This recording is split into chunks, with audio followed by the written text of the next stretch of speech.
Très chers amis, Shabbat Shalom Umvorach, nous allons lire cette semaine la paracha de Ki Teitzei, qui est une des parachiotes extraordinairement riche en mitzvot, puisqu'il y en a 74. C'est la valeur numérique du mot Aed, Ayin 70, Dalet 4, Aed 74. C'est le grand Ayin et le grand Dalet que l'on trouve dans le verset Shema Yisrael, Adonai Elohenu, Adonai Echad. Écoute Israël, et Rashi rapporte, et il est rapporté qu'il s'agit de Yaakov Avinu. Les bénis Israël disent à Yaakov Avinu, écoute Israël, notre patriarche, qui se trouve dans Meharat HaMarpela. On est toujours fidèle à notre engagement que nous avons pris le jour où tu nous as quittés, et lorsqu'on t'a dit Hashem Elokeinu, Hashem Echad, l'Éternel est notre Dieu, l'Éternel est unique. Et selon le Shulchan Aruch et le commentaire de Rashi, cela signifie également Hashem Shehu Elokeinu, l'Éternel, le Créateur, l'Omniprésent, celui que nous reconnaissons comme étant notre Dieu, la source de toutes les énergies, le juge suprême, celui que uniquement nous, aujourd'hui, reconnaissons comme étant notre Dieu, mais nous savons Hashem Echad. L'Éternel est unique, c'est-à-dire une unicité parfaite et unique en son genre. Donc, 74 mitzvot dans cette paracha de Ki Teitzei, certaines vis-à-vis d'Akadosh Baruch Hu, certaines vis-à-vis de l'homme et son prochain. Nous avons dans cette paracha un thème fondamental et extraordinaire qui choque d'année en année tout celui qui lit et qui étudie la paracha. Il s'agit bien sûr du Ben Sorer Umoré, le fils qui a dévié et qui s'est rebellé. Et la Torah nous dit, Rashi nous rapporte l'explication, ce fils, le jour de la bar mitzvah, en sortant de la synagogue après la mise des téphilines, il est rentré à la maison, il a volé son père. Et il a acheté un morceau de viande, un grand verre de vin, pas 1 litre, disons pour être gentil, 18 centilitres, chai centilitres de vin. Et il les a mangés. Il a mangé, il a bu. Ses parents l'ont grondé, on l'a amené une première fois au Beddin pour le sermonner et le frapper. Il a récidivé, ses parents le ramènent au Beddin, et là, c'est la peine capitale. Ce qu'il a, la peine de mort la plus forte dans la Torah.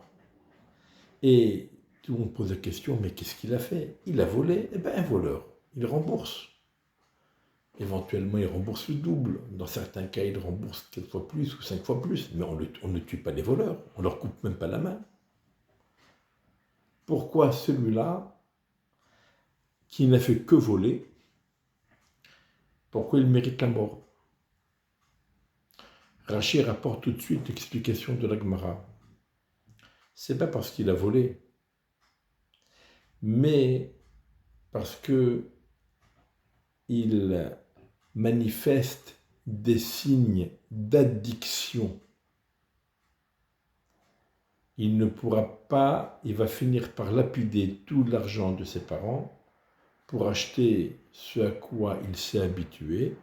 Et quand il n'y aura plus d'argent, il ne se gênera pas pour braquer les passants et même les tuer. Mieux vaut qu'il meure maintenant, tant qu'il est encore méritant, entre guillemets, plutôt que de le laisser se pourrir la vie des autres, pourrir sa propre neshama, et qu'il ne meure condamné à mort, mais quand il est déjà mis au bas de la société, au banc de la société. Voilà, Yamut Zakai veut Al Yamut Hayav. Et là encore, la première question était répondue, mais pour laisser la place, il y a une autre question. Qu'est-ce que ça veut dire? Donc si on admet que pour ce qu'il a fait aujourd'hui, il n'est pas Hayav Mita, il n'est pas condamnable à mort, alors on le condamne pour le futur. Depuis quand on condamne quelqu'un pour ce qu'il n'a pas encore fait? Et bien sûr, la question de la Teshuvah se pose pour qu'on ne lui donne pas cette chance de Teshuvah. Donc, énormément de questions. La Gemara rapporte une grande marloquette au sujet du Ben Sorer au Mouré. Et la Gemara dit, du moins selon un avis, et peut-être que même tout le monde est d'accord avec cet avis, ça dépend comment on comprend l'avis, le deuxième avis. En tout cas, la Gemara, elle dit, Ben Sorer au Moré, Lohaya velo livra. Cela n'existe pas. Le Ben Sorer au Moré, c'est un cas de figure qui n'existe pas. Alors pourquoi la Torah en parle? Droge le Kabel Sachar, étudie et sois récompensé. Et là, ce que la Gemara nous dit, c'est incompréhensible. Alors, d'une part, il est vrai que les conditions nécessaires à réunir pour condamner un petit jeune homme en tant que Ben Sorero Moré, ce sont des conditions extrêmement difficiles, voire impossibles à réunir. D'abord par rapport à l'âge de l'enfant, mais aussi par rapport aux conditions familiales dans lesquelles il se trouve. La Gemara, elle dit, le Nasi Ben Sorero Moré, cet enfant ne peut devenir Ben Sorero Moré que si ses parents, son père et sa mère, sont identiques. Bekol, Bemar'e ou Bekoma. Dans la voix, dans l'apparence et dans la stature, la taille. Or, c'est impossible d'avoir un couple fertile où la femme ressemble à 100% à son mari et le mari ressemble à 100% à sa femme. C'est pas possible, tout simplement. Donc la Gemara, elle dit, le cas de Ben Sorur au Mouré n'a jamais existé. Mais Drosh, le Kabel Sachar, étudie le cas et soit récompensé. On ne comprend pas. Là aussi, la question se pose d'elle-même. Qu'est-ce que veut dire Kabel Sachar? Depuis quand on accomplit les mitzvot pour recevoir une récompense? Et de toute façon, ça fait partie des 13 articles de foi. Pour toutes les mitzvot que nous accomplissons, nous recevrons une récompense. De même que nous recevrons une punition pour toutes les fautes que nous avons commises, si on ne fait pas de tchouva, bien entendu. Alors, qu'est-ce que ça signifie? Et pourquoi la Torah va nous parler d'un cas qui n'existe pas? En fait, ce que les Chachamim veulent dire, c'est que l'application pratique de cette mitzvah, elle est dans l'enseignement, dans l'étude. Ce n'est pas simplement qu'on étudie un texte, mais en étudiant ce texte, on accomplit la mitzvah de Ben Sorur au Mouré. L'accomplir dans la pratique de la vie, c'est impossible, comme nous l'avons dit précédemment, mais on accomplit cette mitzvah en étudiant ce texte.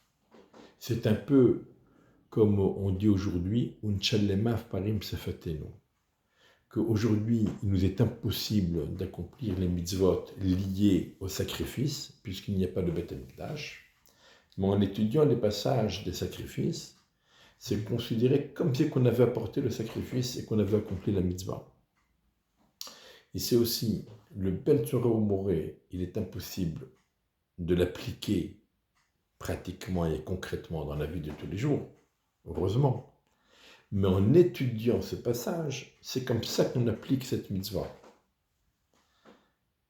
Ça ne fait pas partie de la mitzvah globale d'étudier la Torah, mais c'est la mitzvah en étudiant ce passage de Ben Tzorah Moré, on applique la mitzvah de Ben Tzorah Moré. Et qu'est-ce que ça veut dire, et soit récompensé? Ça veut dire, c'est pas une récompense dans le monde futur, comme pour toutes les autres mitzvot, mais c'est une récompense immédiate. En étudiant et en s'inspirant du passage de Ben Tzorah Moré, on apprendra à éduquer nos enfants pour qu'ils ne soient pas dans la déviance, et donc nous pourrons en être fiers et on sera récompensé par cette éducation. Alors qu'est-ce que la Torah nous dit? Les Chachamim nous disent Ben Tzorah Moré, on ne peut appeler Ben Tzorah Moré que si les parents sont identiques dans la voix, l'apparence et la stature. Qu'est-ce que ça veut dire? Ça veut dire que lorsqu'on voit un enfant qui se comporte mal, est-ce que c'est de la faute de l'enfant ou est-ce que c'est de la faute des parents? Les Chachamim disent le Ben Tzorah Moré est issu du mariage légalisé de Eshet Yefat Toar, de ce valeureux soldat qui est tombé éperdument amoureux d'une captive de guerre. Un valeureux soldat qui était considéré au départ comme un très très grand sadique, et voici qu'il n'arrive pas à surmonter son désir, et il se marie avec la captive de guerre.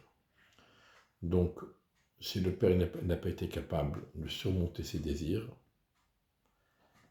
et que probablement dans la vie de tous les jours, il continue comme ça, eh bien, il ne faut pas s'étonner que les enfants aussi n'arriveront pas à avoir la retenue nécessaire pour surmonter le Yetzer Hara.